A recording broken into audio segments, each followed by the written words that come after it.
policitemia y vamos a hablar un poco de anemia hemolítica. Han preparado muy bien la clase de una forma didáctica para que ustedes puedan interpretar mejor estos conceptos que para muchos en ciertas ocasiones son confusos. Entonces presten atención para que puedan sacar el máximo provecho de la clase.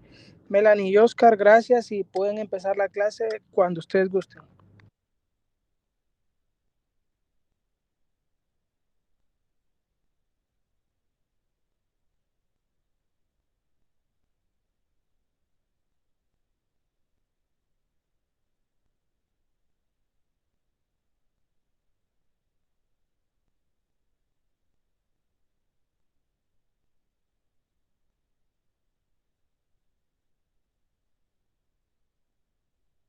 Disculpe, doctor, es que habíamos quedado de acuerdo con Melanie que iba a compartir, pero me está contando que no puede, entonces voy a prepararme yo para hacerlo. Ok.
¿Cómo vamos, Oscar?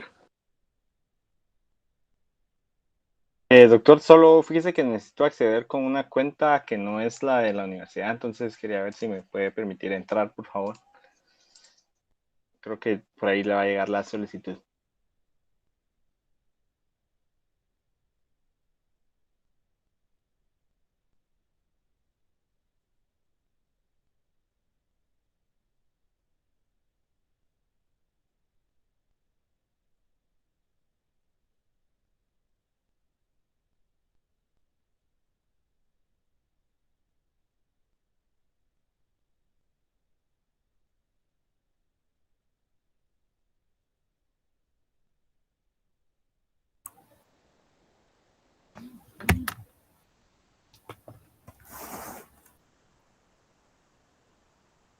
Eh, Muy buenas tardes, doctores y compañeros. Vamos a exponer hoy con Melanie y mi persona lo que son los trastornos de la hemoglobina, entre ellos la anemia, policitemia y la anemia hemolítica. Bueno, vamos a empezar con lo que es hematopoiesis y las bases fisiológicas de la producción de eritrocitos. ¿Qué es la hematopoiesis? Pues es el proceso a través del cual se producen los elementos formes de la sangre y este proceso está regulado por diversas etapas que se inician con las células madres hematopoyéticas que tienen la capacidad de producir eritrocitos. Todas las clases de granulocitos, monocitos y plaquetas y las células del sistema inmunitario. No se conoce con precisión el mecanismo molecular que lleva a dicho tipo de células a derivarse hacia la línea particular. Sin embargo, datos de experimentos en ratones sugieren que las células eritroides provienen de un progenitor eritroide megacariocito común que no se desarrolla en ausencia de la expresión de los factores de la transcripción GATA1 y el FOG1, que es el cofactor de GATA1. Luego tenemos lo que es la eritropoyetina. La eritropoyetina es la principal hormona reguladora para la producción de eritrocitos, necesaria para conservar comprometidas a las células progenitoras eritroides. Estas, en ausencia de la hormona, entran en una fase de muerte programada, proceso el cual denominamos apoptosis. La regulación de esta hormona se relaciona con la disponibilidad de oxígeno. Un factor decisivo en la regulación génica de eritropoyetina es el factor inducible por hipoxia HIF-1-alfa. En presencia de oxígeno, el HIF-1-alfa se hidroxila hasta una prolina clave, lo cual posibilita que se ubiquitine, y degrade por medio de la vía de la proteasoma. Si el oxígeno disminuye, no sucede este importante paso de hidroxilación y ello provoca que el HIF-1-alfa se una a otras proteínas, se desplace hacia el núcleo y estimule el gen que HIF-1-alfa estimula el gen EPO, entre otros fenómenos, y pues se produce lo que son las células eritroides. Con respecto a lo que es la médula ósea, es el primer precursor eritroide reconocido en términos morfológicos, el pronorboblasto, ¿verdad? Esta célula puede experimentar 4 a 5 divisiones celulares que dan lugar a la producción de lo que son 16 a 32 eritrocitos maduros, con el incremento de la producción de eritropoyetina o tras su administración exógena como fármaco. Se amplifica el número de células progenitoras y a su vez el de eritrocitos. Ahora, ¿qué es el eritrocito? Pues el eritrocito maduro tiene un diámetro que es de 8 micrómetros, ¿verdad? Es anucleado, deciforme, esto quiere decir que tiene forma de disco y posee una gran capacidad de plegamiento para atravesar la microcirculación. La integridad de su membrana se mantiene mediante la generación intracelular de trifosfato de adenosina. La producción normal del eritrocito hace posible la sustitución diaria de 0.8 a 1% de todos los eritrocitos circulantes en el organismo. Luego está lo que es el eritrón, y pues el eritrón es el órgano encargado de la producción de eritrocitos. Este es un órgano dinámico constituido por una reserva de rápida proliferación de precursores celulares eritroides de la médula ósea y una gran masa de eritroides maduros, ¿verdad? Ahora tenemos lo que es la disminución del oxígeno. Pues en lo que es la disminución del oxígeno, vamos a tener que la reducción del oxígeno puede dar lugar a lo que es la disminución de la masa del eritrocito. Esto se conoce como anemia, ¿verdad? O una alteración de la capacidad de captación de oxígeno por parte de la molécula de hemoglobina o por una hemoglobina mutante del gran afinidad por el oxígeno, lo cual se reconocería como hipoxemia, o de manera infrecuente una reducción de lo que es el flujo sanguíneo que afecta al riñón, ¿verdad? Esto sería una estenosis de la arteria renal. Cuando la concentración de hemoglobina desciende por debajo de 100 a 120 gramos litro, ¿verdad? O 10 a 12 gramos por 100 mililitros, la concentración plasmática de eritropoyetina aumenta en proporción a la gravedad de lo que es la anemia. El hematocrito medio en el varón adulto es de 47%, con una desviación estándar de más o menos 7. En la mujer adulta va a ser de 42%, que sería más a menos 5, en consecuencia de un hematocrito menor de 39, o en el hombre, ¿verdad? O menor de 35. En la mujer se va a presentar una probabilidad de solo un 25% de ser normal, aunque es menos útil que el valor de la hemoglobina para valorar la anemia, ya que está cuantificada de forma más directa. Y finalmente tenemos lo que es una hemoglobina menor de 12 gramos decilitro en mujeres no embarazadas, menor de 13 gramos decilitros en hombres, menor de 11 gramos decilitros en niños y menor de 11.5 gramos decilitro en embarazadas. Se va a definir como anemia. Siguiente, por favor.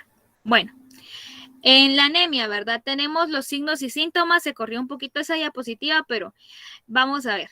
Por lo regular, la anemia se va a diagnosticar mediante pruebas de detección sistemáticas, ¿verdad? Que se van a hacer en los laboratorios, ¿verdad? La anemia aguda se debe casi siempre a hemorragias o hemólisis. Surgen signos de inestabilidad vascular si la pérdida aguda es de 10 a 15% del volumen sanguíneo total.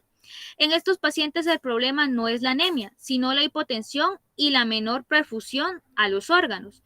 Cuando pierde alrededor de lo que es un 30% del volumen hemático de manera súbita, la persona no puede compensar esta situación con los mecanismos habituales de contracción vascular y cambios en el flujo sanguíneo regional. El individuo entonces prefiere permanecer en decúbito y experimenta lo que es la hipotensión postural y taticardia. Si la pérdida ya asciende a lo que es 40% o más, esto quiere decir que sea mayor de 2 litros en el adulto promedio, van a aparecer signos de shock hipovolémico que pueden incluir lo que es confusión, disnea, diaforesis, hipotensión y taticardia. Siguiente, por favor. Luego vamos a tener diferentes tipos de anemia, ¿verdad? Anemia hemolítica aguda, moderada y crónica. Bueno, la enfermedad hemolítica aguda, ¿verdad? Los signos y síntomas van a depender del mecanismo que activa la destrucción de los eritrocitos, ¿verdad? La hemólisis extravascular con producción de hemoglobina libre se puede acompañar de dolor agudo en la espalda, hemoglobina libre en el plasma y en la orina e insuficiencia renal. Los síntomas vinculados con la anemia de grado moderado van a ser fatiga, sensación, debilidad, disnea y taticardia, en particular al realizar el ejercicio. No obstante, dados los mecanismos intrínsecos que ya habíamos hablado, pues hay de compensación, ¿verdad? Estos regulan la curva de disociación del oxígeno o hemoglobina y en ocasiones la insaturación gradual de lo que es la anemia. En particular, en los pacientes que son jóvenes, pueden no acompañarse de estos signos o de estos síntomas, ¿verdad? Hasta que el cuadro se hace más grave.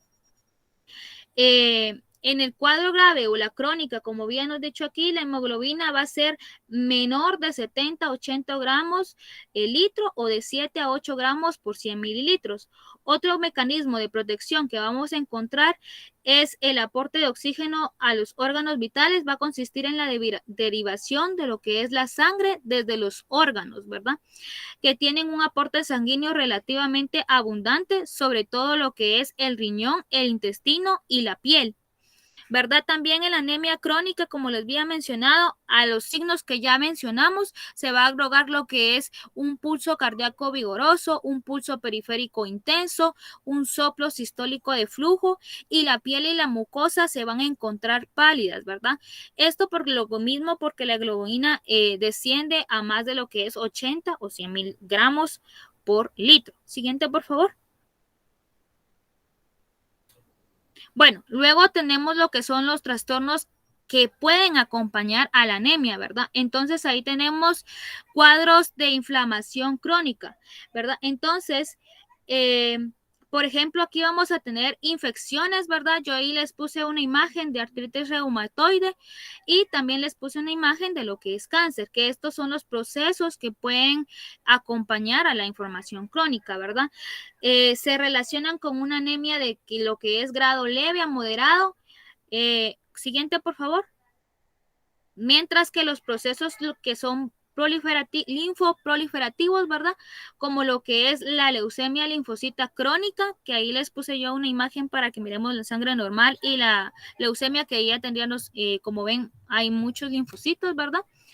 Y algunas otras neoplasias de linfocitos B se puede acompañar de lo que son una autohemólisis inmunitaria. Siguiente, por favor. Bueno, luego pasamos a lo que son las pruebas para el diagnóstico. Pues vamos a tener lo que es biometrías hemática completa, ¿verdad? También estudios de aporte de hierro y análisis medular. Lo que tenemos que ver nosotros en la biometría hemática completa es el recuento eritrocítico, los índices eritrocíticos, el índice leucocítico, el recuento plaquetario, la morfología celular. Ahora, en lo que es el estudio del aporte de hierro, tenemos que ver el hierro sérico, la capacidad total de unión con hierro, la ferritina sérica, Y en el análisis medular tenemos que ver lo que es el material aspirado y la biopsia. Siguiente, por favor. Bueno, luego nosotros vamos a tener a la clasificación de la anemia. Esta se va a dividir en 3 categorías principales, las cuales ya voy a explicar, ¿verdad? Pero la primera es alteración de la producción medular. Esto se llamaría hipoproliferación. Trastornos de la maduración del eritrocito. Esto sería eritropoiesis ineficaz y acortamiento de la vida de los eritrocitos. Esto sería una pérdida hemática de hemólisis. Bueno, y entonces aquí vamos a ver el cuadrito. Fijémonos en el primer cuadrito donde dice anemia. Luego nosotros, de haberle hecho una prueba de biometría hemática completa y de recuento de reticulocitos, que vamos a tener 2 caminos. Si el índice nos indica que es menor de 2.5 o si el índice nos indica que es mayor de 2.5. Si el índice nos indica que es menor de 2.5, vamos a ver lo que es la morfología del eritrocito. Si la morfología del eritrocito es normocítica y es normocrómica, entonces nos encontramos ante un caso de hiperproliferación. Ahora, si es microcítica o macrocítica, nos encontramos ante un caso de lo que es el trastorno en la maduración. Bueno, si es hipoproliferativa, ¿qué es lo que va a haber? Va a haber daño medular. Esto quiere decir que va a haber infiltración, fibrosis y aplasia. También puede haber deficiencia de hierro, ¿verdad? Por lo que ya habíamos hablado, inflamación, defectos metabólicos y una enfermedad renal. Ahora, si es microcítica o macrocítica, vimos que ya era trastorno de maduración. Entonces, ¿qué vamos a encontrar aquí? Pues defectos citoplasmáticos. Esto quiere decir deficiencias de hierro, talasemias, anemias, sideroblásticas y podemos encontrar también defectos nucleares en los cuales va a haber deficiencia de folato, deficiencia de lo que es vitamina B12, toxicidad farmacológica, anemia resistente al tratamiento. Y ahora, si no es este el caso de que el índice sea menor de 2.5, nos vamos a ir con un índice entonces mayor de 2.5. Entonces, vamos a ver que aquí lo que va a haber es hemólisis o hemorragia. Entonces, ¿qué vamos a tener? Vamos a tener una pérdida sanguínea, una hemólisis intravascular, un defecto metabólico, anormalidades de la membrana, hemoglobinopatías, destrucción inmunitaria y hemólisis por fragmentación. Siguiente, por favor. Bueno, entonces aquí vamos a ver anemias hipoproliferativas. Doctor, aquí era donde habíamos supuestamente puesto los 2 cuadritos, pero ahorita ya no están aquí en esta presentación. No sé por qué. Eran los cuadros que había pedido usted de... Dele, avance, terminen. Va, y de último se las presentamos. Bueno, entonces vamos a ver lo que es anemias hiperproliferativas. Bueno, entonces estas son las que tienen más casos. Como nos damos cuenta, dice al menos 75% de los casos van a ser de este tipo de anemia, ¿verdad? Hay un fracaso absoluto o relativo de lo que es la médula, ¿verdad? Se da por eso, ¿verdad? Y la mayoría se debe a un déficit de hierro de grado leve a moderado o a una inflamación. Ahora, si es de los trastornos de la maduración, vamos a ver que hay una maduración nuclear, o sea, una macrocitosis, o pueden haber defectos de la maduración citoplasmática, o sea, una microcitosis e hipocromía. Ahora, si tenemos lo que es la otra que habíamos hablado, que es hemorragias o anemias hemolíticas, vamos a ver que ahí va a quedar reflejada en el frote periférico de la sangre. También vamos a encontrar que la hemorragia aguda no se va a acompañar de un mayor índice de producción de reticulocitos. ¿Por qué? Porque esto lleva un proceso, o sea, como estamos perdiendo demasiado rápido, la médula no puede sacar así tan rápido nuevos eritrocitos, es por eso que no se acompaña de un mayor índice de producción, ¿verdad? Reticulocitos. Y esto va a constituir una de las formas menos frecuentes de lo que es la anemia. Siguiente, por favor. Bueno, entonces aquí encontramos lo que es el tratamiento.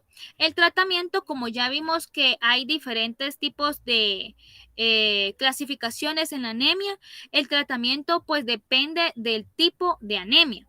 Entonces, si nosotros hablamos de comida, tienen, dependiendo del tipo de anemia, pues pueden ser alimentos ricos en hierro, cambios en la dieta y en la medicación, pues suplementos de hierro, ácido fólico, vitamina B12, vitamina C, también puede haber quimioterapias, trasplante de médula ósea, transfusiones o tratar la enfermedad de fondo, ¿verdad?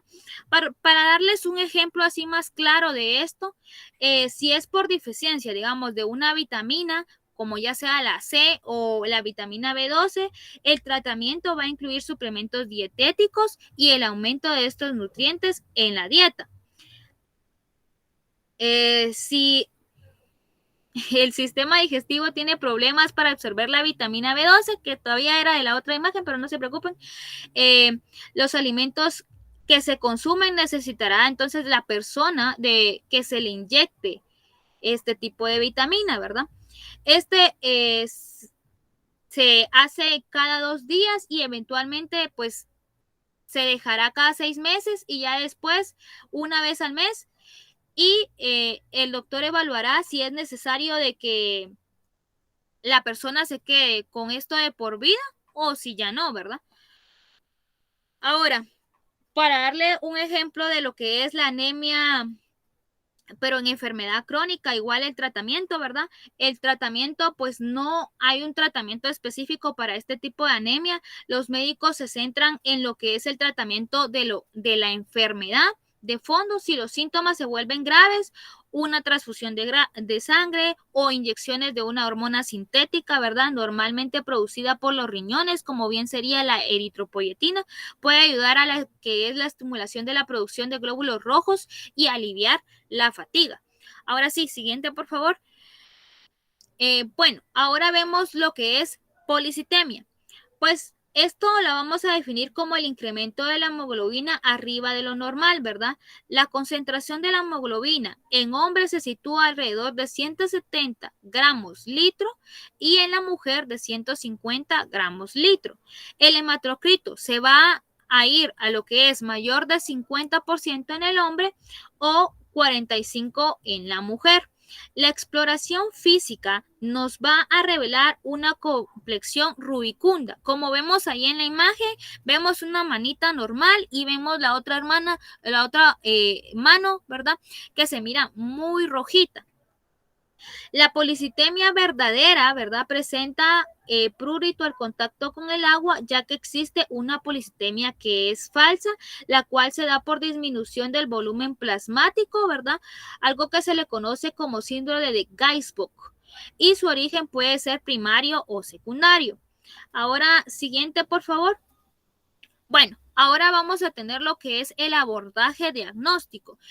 Bueno, si nosotros tenemos un aumento de hematocrito o de hemoglobina, vamos a ver, medir la masa eritrocítica. Si está normal, el diagnóstico es eritrocitosis relativa. Si está elevada, vamos a medir la concentración sérica de lo que es la eritropoyetina. Si está baja, al medirla, nuestro diagnóstico sería policitemia vera, ¿verdad? Y aquí lo que tendríamos que hacer es confirmar la mutación de JAK2. Ahora, si está elevada, vamos a medir la saturación arterial de oxígeno. Si está baja, hay que hacer una valoración diagnóstica para enfermedad cardíaca o para una enfermedad pulmonar. Por ejemplo, el EPROC, gran altitud, derivaciones auriculoventriculares o intracárdica. Si está normal, vamos a preguntar, ¿es fumador o no?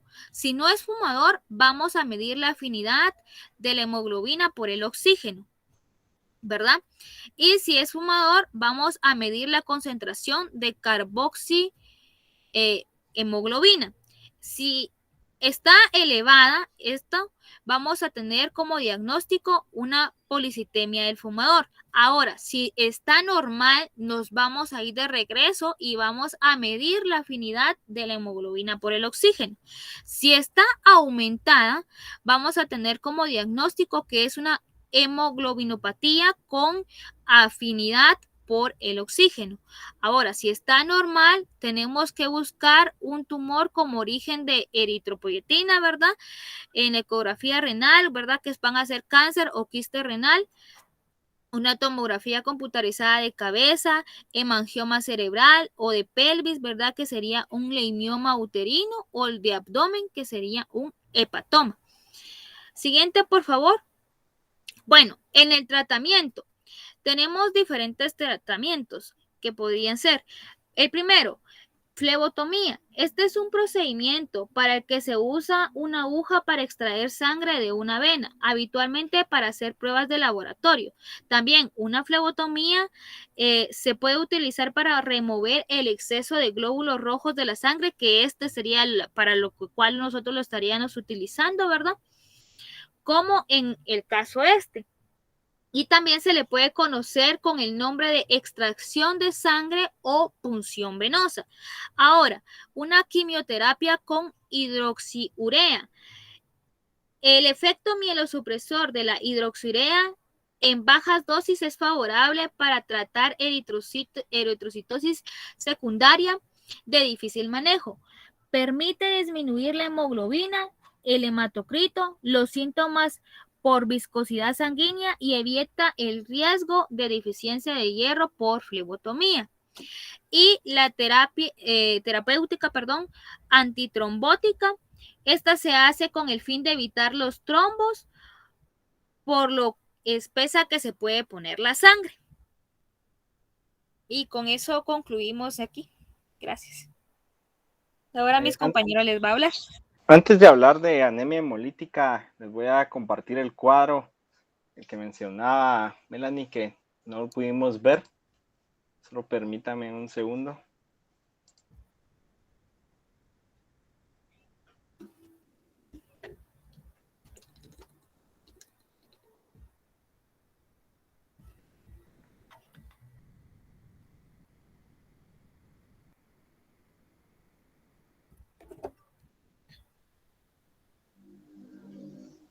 Doctor, en este sí no sé si usted nos puede apoyar para lo que es el cálculo del índice de reticulocitos, porque yo la entendí, pero más o menos, no hacía la perfección. Explíqueme, Melanie, lo que usted entendió y yo les voy a apoyar. Bueno, entonces, como nosotros ya vimos, cuando les estuve hablando de los diagnósticos, ¿verdad? De los 3 tipos de anemia que había, ahí decía que había que sacar una prueba también del índice de la producción de reticulocitos y que si este era mayor de 2.5 o menor de 2.5, ¿verdad? Entonces, aquí lo que hay que hacer es ver el recuento de reticulocitos que sea mayor del 9% y una hemoglobina de 7.5 gramos por 100 mililitros y ver el hematocrito. No, es que no Bueno, lo que hay que ver en este cuadro es cuando nosotros tenemos, como decía Melanie, el abordaje de la anemia, debe empezar en base al recuento de reticulocitos. Nosotros cuando tenemos vamos a pedir el recuento de reticulocitos para hacer este diferencial y nos lo van a dar en un valor de porcentaje. Pero nosotros tenemos que ir a corregir ese valor de porcentaje para obtener un número real. Por ejemplo, miren el ejemplo que les dan ahí, le dicen que el recuento de reticulocitos es 9%. Para hacer una corrección real del recuento de reticulocitos, debemos ir y multiplicar el valor de hemoglobina que tenemos partido en el valor ideal de hemoglobina. Lo podemos hacer de esta manera o multiplicando el porcentaje que nos dieron de reticulocitos esto multiplicado por la ecuación de dividir el hematocrito que nos midió la hemoglobina entre el hematocrito real. Entonces, si se fijan ahí el ejemplo, el paciente tiene 7.5 de hemoglobina, lo ideal es que tuviera 15, entonces multiplicamos ese 9% que nos dieron por 7.15 entre 15 y nos da un valor de 4.5. Esa es la corrección del recuento de reticulocitos, ¿de acuerdo? Entonces, ahora no nos podemos quedar con una corrección, entonces después nosotros hay unas células prematuras que produce el organismo. Estas células prematuras a veces tenemos que identificarlas Esas células prematuras a veces tenemos que aprender a identificarlas, porque estas células prematuras no son como tal reticulocitos y duran hasta más de un día en la circulación. Entonces, son reales o no, tenemos que pedir un frote de sangre periférica. Si en el frote documentamos macrocitos policromatófilos, tenemos que hacer una corrección que se llama índice de producción de reticulocitos, porque estos macrocitos policromatófilos son estas células prematuras que la sangre produce y que se pueden confundir con reticulocitos.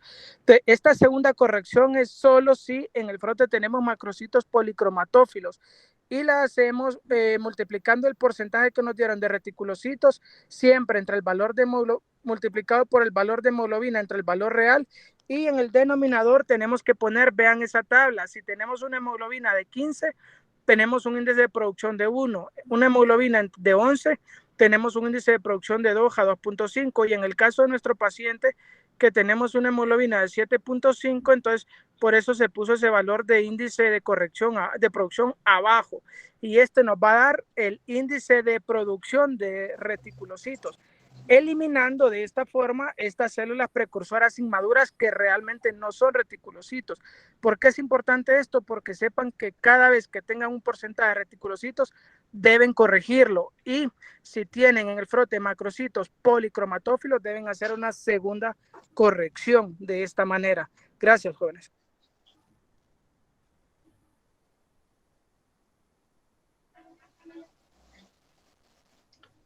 Ahora sí vamos a hablar también de las anemias hemolíticas.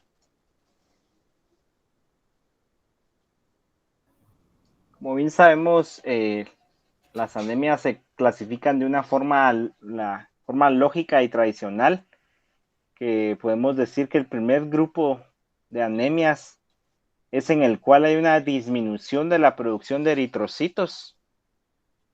También podemos encontrar otro grupo en el cual vemos un aumento de la destrucción de los mismos eritrocitos.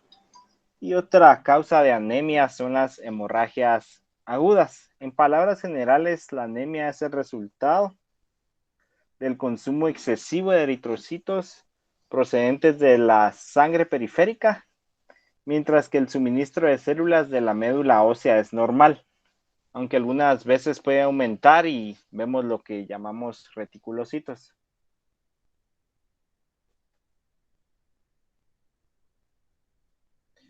¿Y cómo se clasifican las anemias hemolíticas? La podemos clasificar como vemos en este cuadro.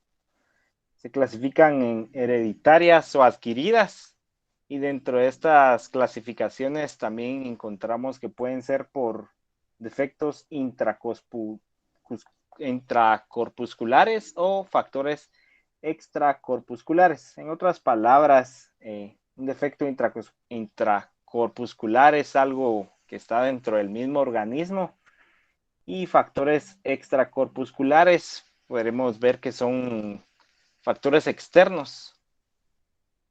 Como en este caso, vamos a hablar de las anemias hemolíticas adquiridas. Un factor interno que produce las anemias hemolíticas adquiridas es la hemoglobinuria paroxística nocturna. Y factores externos o extracorpusculares que puedan producirnos una anemia hemolítica adquirida puede ser la destrucción mecánica o microangiopática. Podemos encontrar también sustancias tóxicas, entre ellas fármacos, infecciones y también autoinmunitarias. La clínica y el laboratorio de la anemia hemolítica. En el examen general, a nivel clínico, el principal signo en un paciente con anemia hemolítica es la ictericia. El paciente incluso algunas veces también puede referir que tiene decoloración en la orina. Nosotros al evaluar al paciente podemos encontrar esplenomegalia, porque es en el vaso donde ocurre la mayor parte de la hemólisis. También podemos encontrar en algunos casos hepatomegalia, y en casos congénitos graves o hereditarios podemos encontrar abombamiento del cráneo.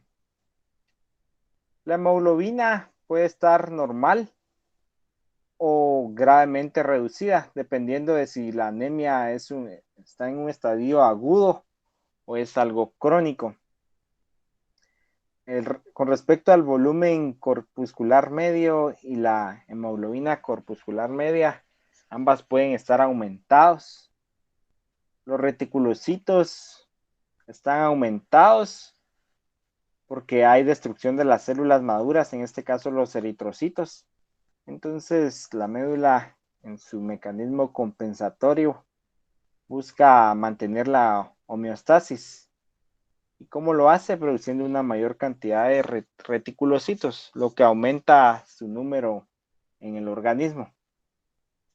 Este aumento de reticulocitos se da más que todo en la anemia hemolítica congénita. La bilirrubina puede estar aumentado porque generalmente la causa de la anemia hemolítica es una causa extravascular. Eso es algo que olvidé decirles, que puede ser una causa extravascular o puede ser una causa intravascular. Entonces, en el caso de una anemia hemolítica extravascular, encontramos que la bilirrubina está aumentada, la bilirrubina no conjugada, y también se aumenta los niveles del aspartato aminotransferasa. El urobilinógeno que se excreta por la orina y las heces también puede estar aumentado. La LDH cuando se aumenta, pero esta se aumenta en el caso de que sea una hemólisis intravascular. En una hemólisis intravascular, el signo principal es una hemoglobinuria, que es básicamente exceso de hemoglobina en la orina. Entonces también encontramos, en el suero encontramos hemoglobina libre y lactato deshidrogenasa, la cual puede estar aumentada hasta 10 veces lo normal.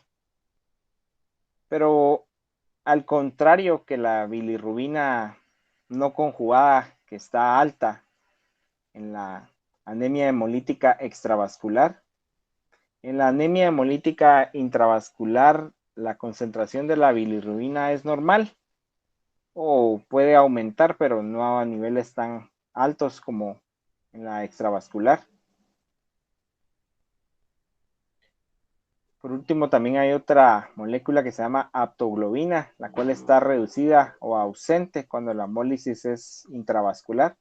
La aptoglobina se encarga de recibir o como de juntar todas las moléculas de hemoglobina. Por consiguiente, cuando es una hemoglobina intravascular, esta se excreta junto con la hemoglobina por la orina. Ahora vamos a hablar un poco de la fisiopatología de la anemia hemolítica.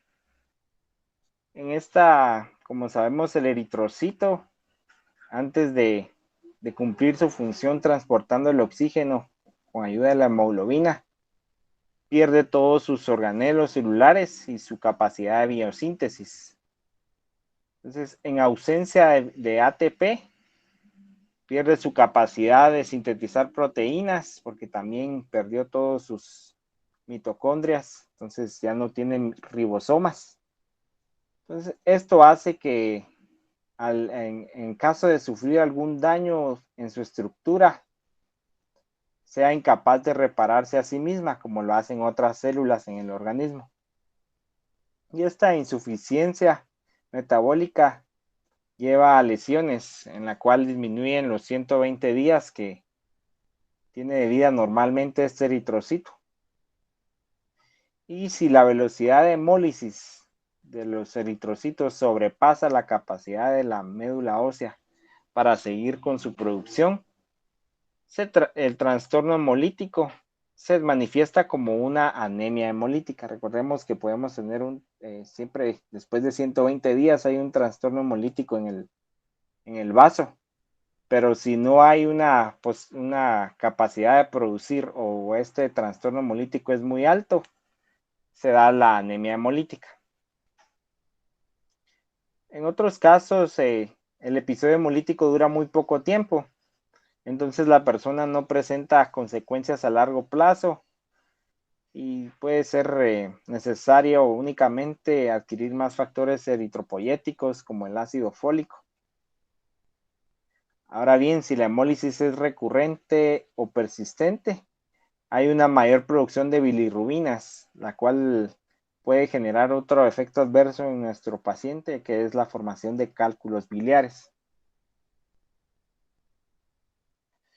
Cuando hay una hemólisis intravascular crónica, la hemoglobinuria, que es la pérdida de hemoglobina por la orina, ocasiona pérdida considerable también de hierro, al grado de ser necesario el reemplazo del mismo. Algo que no sucede con la hemólisis extravascular crónica, porque en la hemólisis extravascular crónica hay una sobrecarga de hierro, porque recordamos, si es una hemólisis extravascular, se están perdiendo estos eritrocitos, pero no dentro del torrente sanguíneo. Entonces todo este hierro que queda resultante de la destrucción del eritrocito queda dentro de la célula, por consiguiente hay sobrecarga de este. E incluso en algunos de estos pacientes, porque tienen niveles bajos de eritrocitos, se les hacen transfusiones sanguíneas y eso hace que aumente aún más los niveles de hierro. Si no se elimina el hierro de estos pacientes, se ocasiona una hemocromatosis secundaria. ¿Qué es una hemocromatosis secundaria? Es una acumulación de hierro en el hígado, lo cual lo lesiona, ocasionando cirrosis y hasta el corazón mismo puede afectar, produciendo una insuficiencia cardíaca. Entonces vemos que la hemólisis o la anemia hemolítica puede producir varios signos clínicos en nuestro paciente, como la formación de cálculos biliares, pueden sufrir de cirrosis, incluso de insuficiencia cardíaca.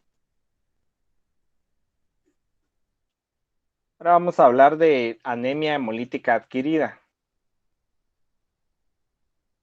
Uno de los factores de la anemia hemolítica adquirida puede ser la destrucción mecánica de los eritrocitos.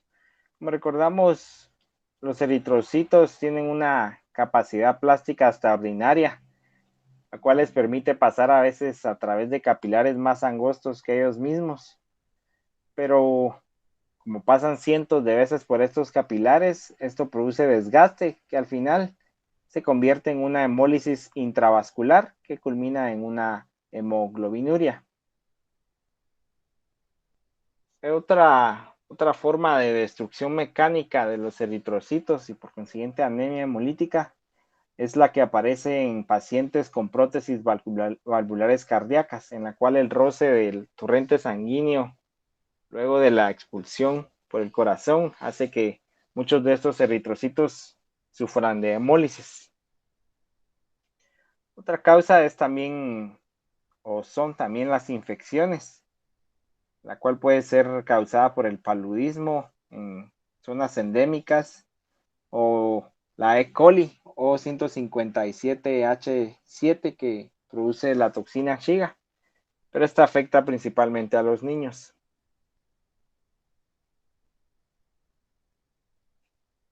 Ahora vamos a hablar de las anemias hemolíticas inmunitarias. La anemia hemolítica inmunitaria tiene dos mecanismos distintos. El primer mecanismo es que hay un anticuerpo que se dirige, que tiene su función contra una molécula que puede ser un fármaco o algo sintético, algo extracorpuscular. Entonces, este anticuerpo reacciona contra el fármaco, contra la molécula externa, pero el eritrocito a veces pasa por ahí, digamos que está cerca de donde se realiza esta lisis y entonces también sale dañado por este anticuerpo. Este mecanismo tiene otro nombre que es el de transeúnte inocente, porque el eritrocito no tiene nada que ver en esta reacción y aún así puede salir afectado. Y el segundo mecanismo es que hay un verdadero anticuerpo dirigido contra un antígeno del eritrocito, que puede ser, por ejemplo, contra alguna molécula de la superficie, lo que produce la lisis del eritrocito.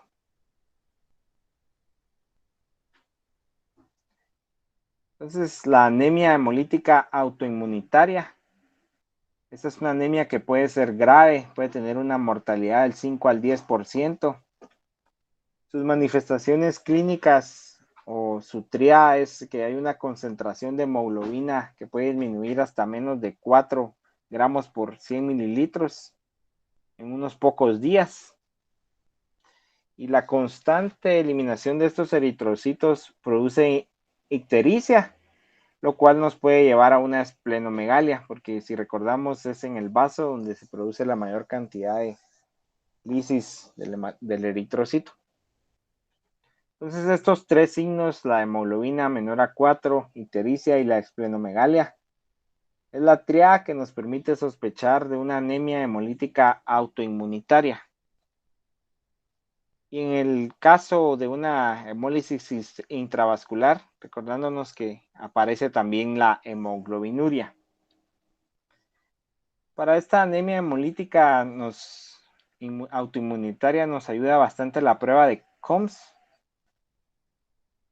Pues actualmente esta prueba utiliza un reactivo de amplio espectro que detecta las inmunoglobulinas y componentes del complemento, especialmente fragmentos de C3, los cuales se unen a la superficie de los eritrocitos del paciente. Entonces el resultado es positivo si observamos al menos 400 de estas moléculas del complemento sobre cada eritrocito. Ahora, la anemia hemolítica adquirida se subdivide en tipos. El primero de ellos es la anemia hemolítica por anticuerpos calientes, en la cual estos anticuerpos que se unen al eritrocito reaccionan a 37 grados. Y puede esto aparecer de una forma idiopática o bien puede formar parte del lupus eritematoso sistémico. También hemos visto que esta anemia hemolítica por anticuerpos calientes aparece como un efecto colateral del uso de inhibidores inmunes del punto de control, como el nivolumab en varios tipos de cáncer. Entonces, ¿cómo es que se produce la hemólisis? Pues una vez que el eritrocito es recubierto por un anticuerpo, este va a ser destruido por uno o más mecanismos. En el primer mecanismo, la porción FC del anticuerpo va a ser reconocida por el receptor FC de los macrófagos. Y esto va a desencadenar una eritrofagocitosis. Entonces, mientras más macrófagos hay en un tejido, mayor va a ser la lisis, como el caso de tejido hepático, el medular y el vaso. En esta anemia hemolítica por cuerpos calientes también encontramos reticulocitosis, porque sabemos que esa es la manera en la cual la médula ósea responde a la anemia.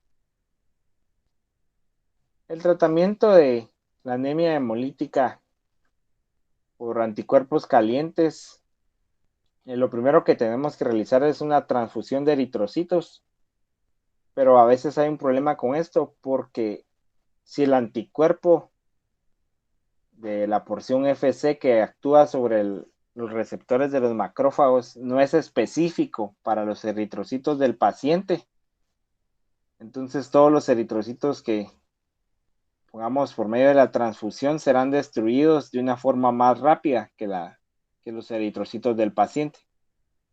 Entonces, el tratamiento médico de primera línea se administra prednisona IV, 1 miligramo por kilogramo al día.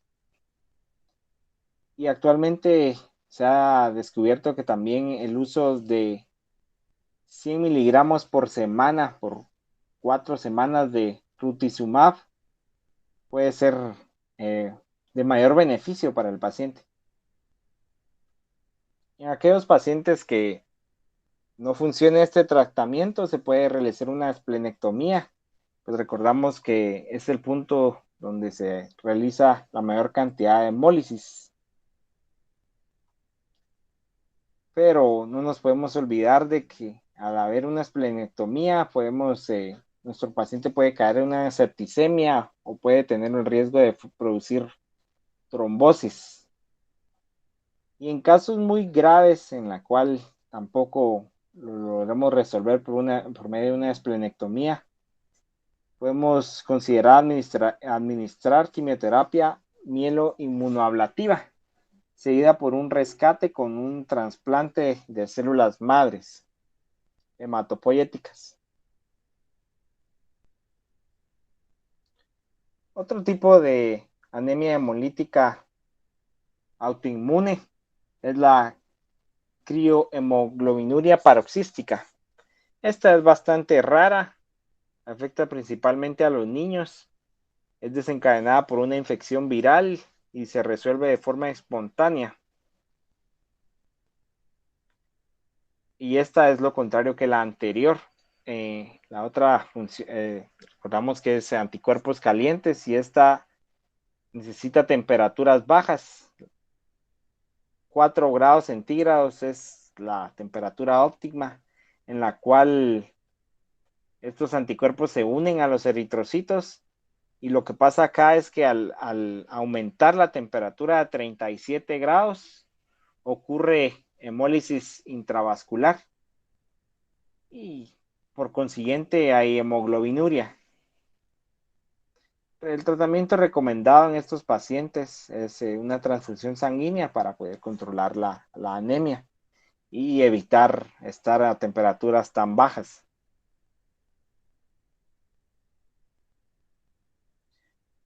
Otro tipo de anemia hemolítica es la crioaglutinemia. Es un tipo de anemia crónica que afecta más que todo a los ancianos. En esta hay anticuerpos involucrados que no reaccionan con los eritrocitos a 35 grados. Es parecida a la criohemoglobinuria paroxística, pues en esta es necesario que el cuerpo se exponga al frío. En esta es una inmunoglobulina M con especificidad anti-1. Esta enfermedad se trata es de tipo clonal y se debe considerar como una forma de macroglobulinemia de Walderson. El tratamiento de esta crioaglutinemia es la plasmaferesis, la cual ayuda a eliminar los anticuerpos, pero esta técnica es bastante laboriosa, entonces por consiguiente debe realizarse en forma frecuente para obtener los resultados esperados. También se les administra a los pacientes rituximab, que se combina con una fludarabina para lograr un mayor resultado. En esta anemia no hay ningún resultado óptimo con el uso de prednisolona o una esplenectomía. Ahora, la anemia hemolítica por agentes tóxicos y fármacos. Aquí estamos, solo recordamos que estos son factores extracorpusculares. La anemia hemolítica por agentes tóxicos y fármacos. Esta hemólisis aparece cuando un fármaco induce la producción de anticuerpos y los eritrocitos quedan atrapados como espectadores inocentes, o bien la sustancia tóxica puede desencadenar una producción de un anticuerpo contra el antígeno de un eritrocito. Entre estas sustancias tóxicas encontramos algunas con capacidad oxidativa, como el oxígeno hiperbárico, los nitratos, cloratos, el azul de metileno, dapsona, cisplatino, los cíclicos, y también hay algunos mecanismos no oxidativos como el arsano, estivano, el cobre y el plomo. Por acá les colocaba también una cobra porque el veneno de las cobras, de algunas víboras y arañas puede causar también una hemólisis intravascular.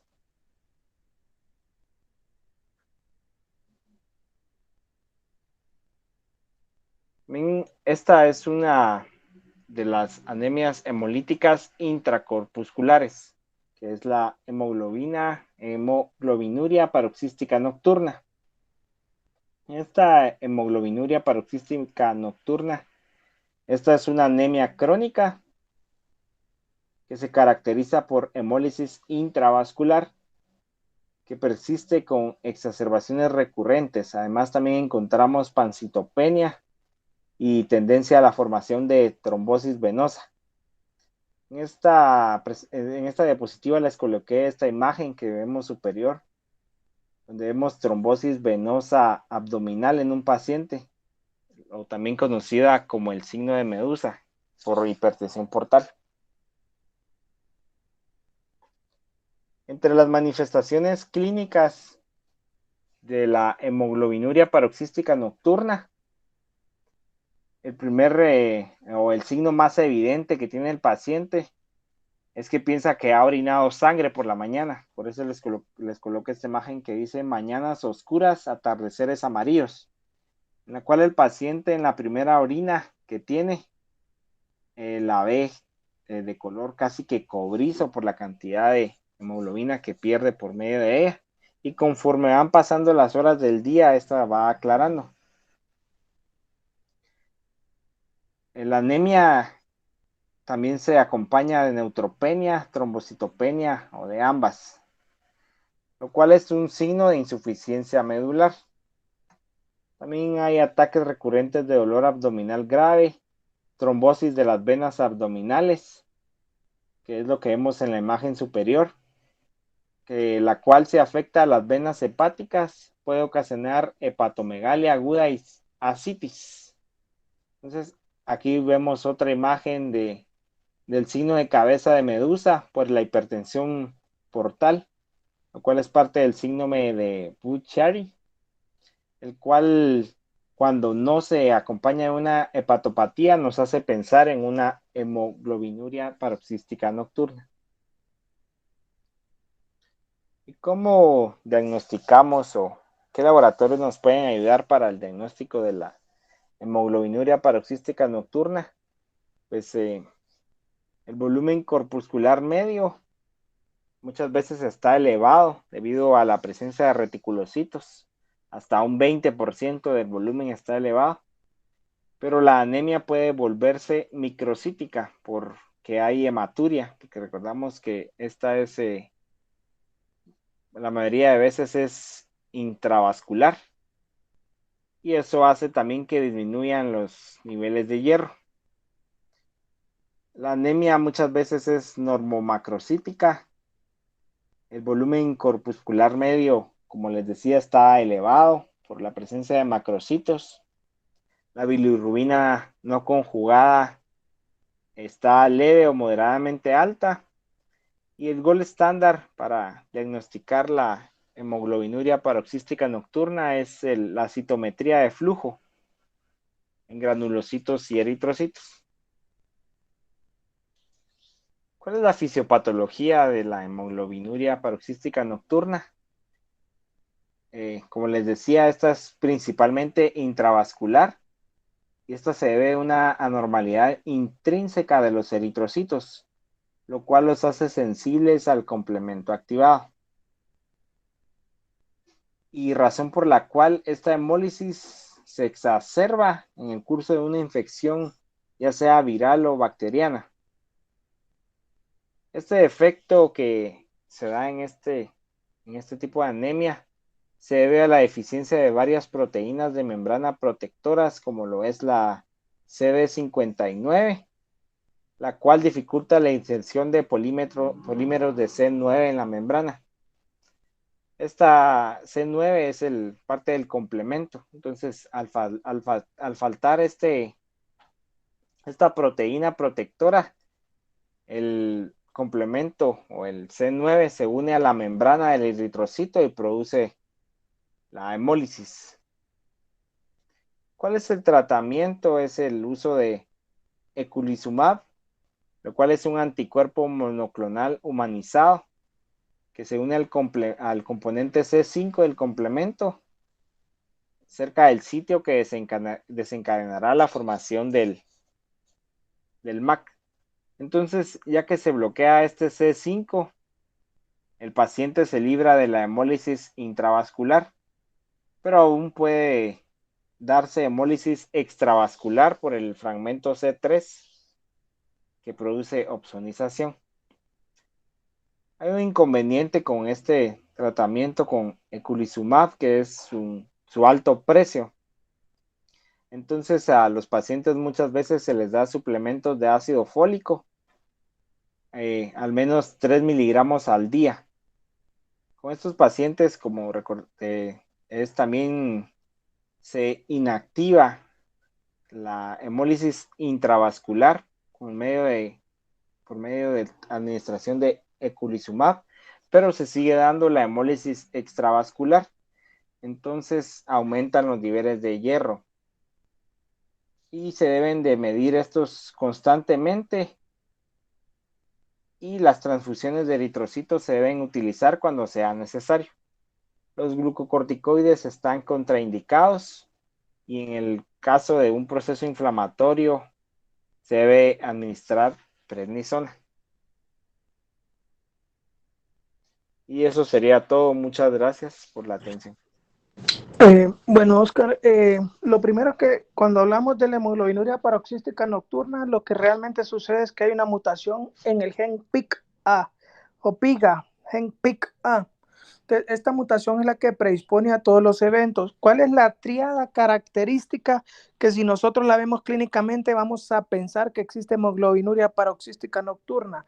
Es anemia hemolítica, trombocitopenia acompañada de trombos, generalmente de trombos que en la vena suprahepática, como es el síndrome de Budd-Chiari, como mencionaba el doctor, o trombosis en las piernas o en cualquier otra región anatómica del cuerpo, pero la característica es que hay formación de trombos y es producto de la mutación del gen PICA, básicamente. Entonces, cuando hablamos de las anemias hemolíticas, tenemos que clasificar y tener una idea clara. Bueno, de anemia ya habló la doctora y vio cómo se clasifica, Melanie, y les hablamos de los reticulocitos. La policitemia, pues puede ser una policitemia vera o puede ser también poliglobulia, ¿verdad? Policitemia vera cuando sí es un trastorno mieloproliferativo y poliglobulia en aquellos casos donde la elevación del hematocrito es en respuesta a situaciones de hipoxemia crónica, como por ejemplo los fumadores. Las personas que fuman tienen eventos de hipoxemia crónica y terminan por desarrollar poliglobulia. Ahora, cuando hablamos de anemias hemolíticas y el cuadro que presentaba el doctor, es importante clasificarlo básicamente en los trastornos, que hay que clasificarla y saber 4 cosas claras. Primero, tenemos un paciente que tiene, en quien nosotros estamos pensando que cursa con anemia hemolítica.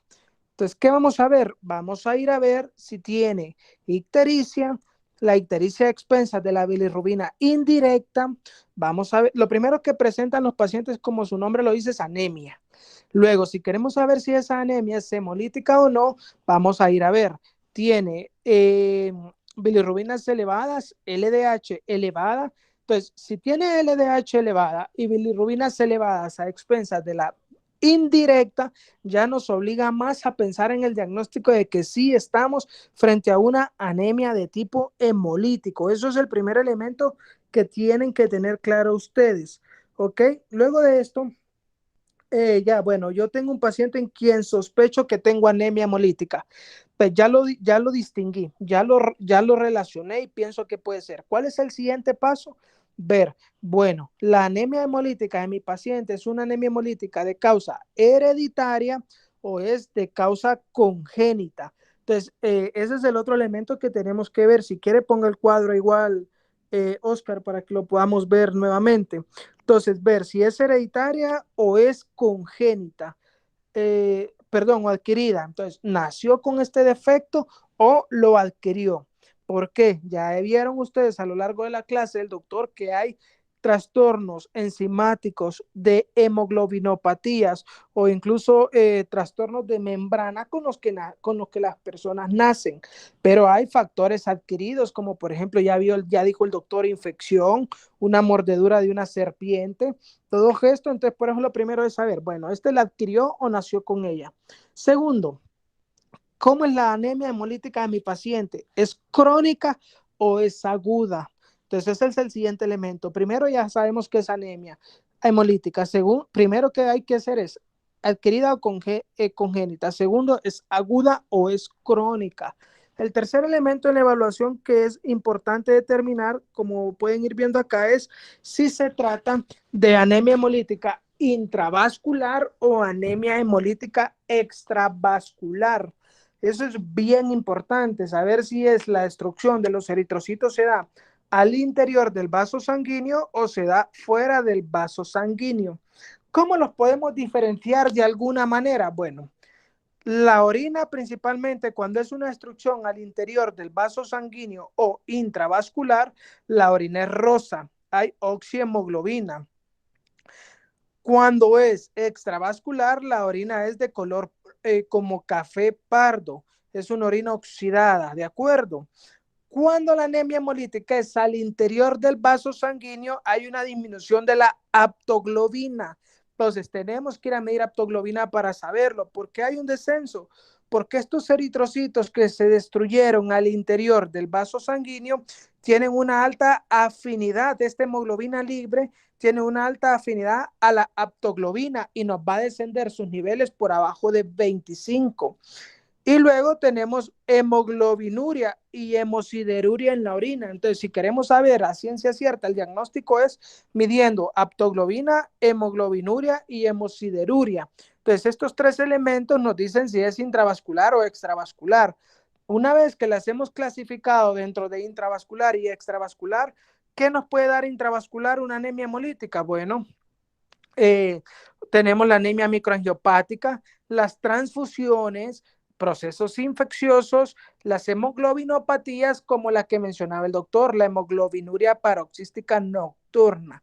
Ahora bien, si nuestra conclusión, jóvenes, es, ya sabemos, primero aguda, adquirida o hereditaria, segundo aguda o crónica, tercero intravascular o extravascular.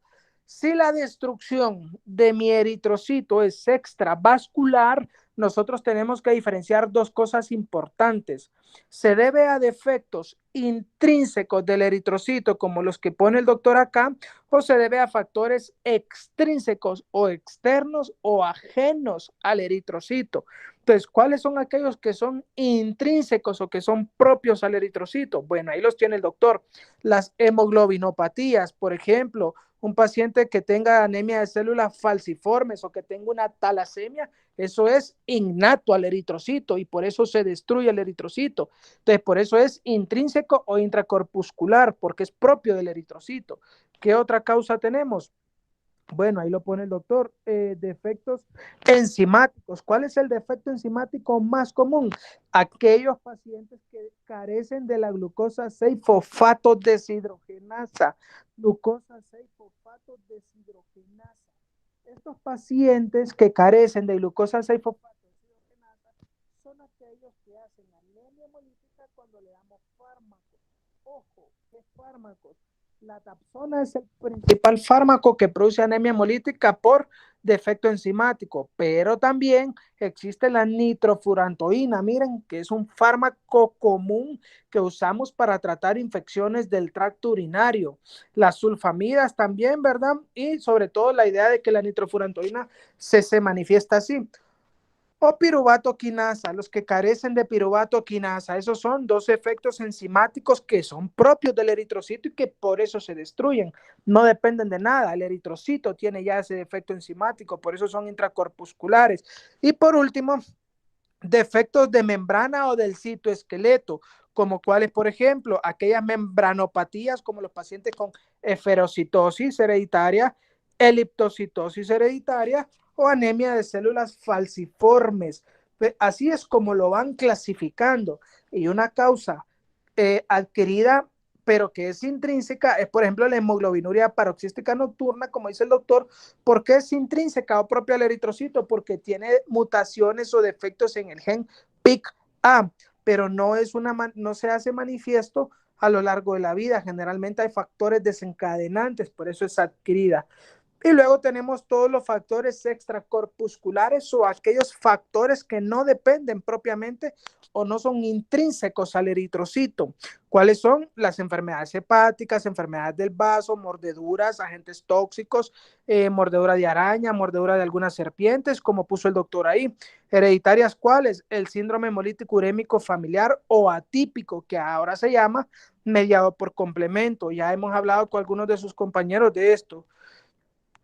Luego de eso, extracorpusculares o que no dependen del eritrocito, pero que son adquiridas, bueno, ya hablamos de las microangiopáticas, sustancias tóxicas o fármacos, sustancias infecciosas como las que hablábamos y trastornos autoinmunes. Entonces, ahora, esta parte de trastornos autoinmunes es la cuarta clasificación que debemos hacer. Recuerden, ya tienen anemia hemolítica, paciente con anemia, paciente con LDH elevada, con ictericia a expensas de bilirrubina indirecta, empezaron a clasificarla y ya determinaron que es congénita o es adquirida, ya determinaron que es aguda o es crónica, ya determinaron que es intrínseca e intravascular, perdón, o extravascular. Si consideraron que la destrucción es extravascular afuera de los vasos sanguíneos, entonces ya tuvieron que haber hecho la diferenciación entre si son factores intrínsecos al eritrocito o factores que no son propios del eritrocito y que son en su mayoría adquiridos. Y luego el cuarto elemento es determinar si es autoinmune o no. ¿Cuál es la prueba que hemos usado siempre y que ustedes han visto en el Roosevelt, que la pedimos con frecuencia para determinar si es autoinmune o no? La prueba de Coombs o la prueba de aglutinación la prueba de Coombs o la prueba antiglobulina directa, Coombs directo o antiglobulina directa, ¿verdad? Entonces estas son las pruebas que usamos. En esta prueba de antiglobulina directa se pone la sangre del paciente, se mezcla con una sangre que tiene anticuerpos y al entrar en contacto hacen reacción. Esto es Coombs directo, porque al mínimo contacto de la sangre del paciente y la sangre del test de Coombs ya hace la reacción de un solo, entonces por eso es directo. Entonces, este es el cuarto paso, es determinar si es autoinmune o no. Y ya vieron que de acuerdo a la etiología que pueda presentar es el tratamiento que vamos a dar. ¿Cuál era su pregunta, Albrecht?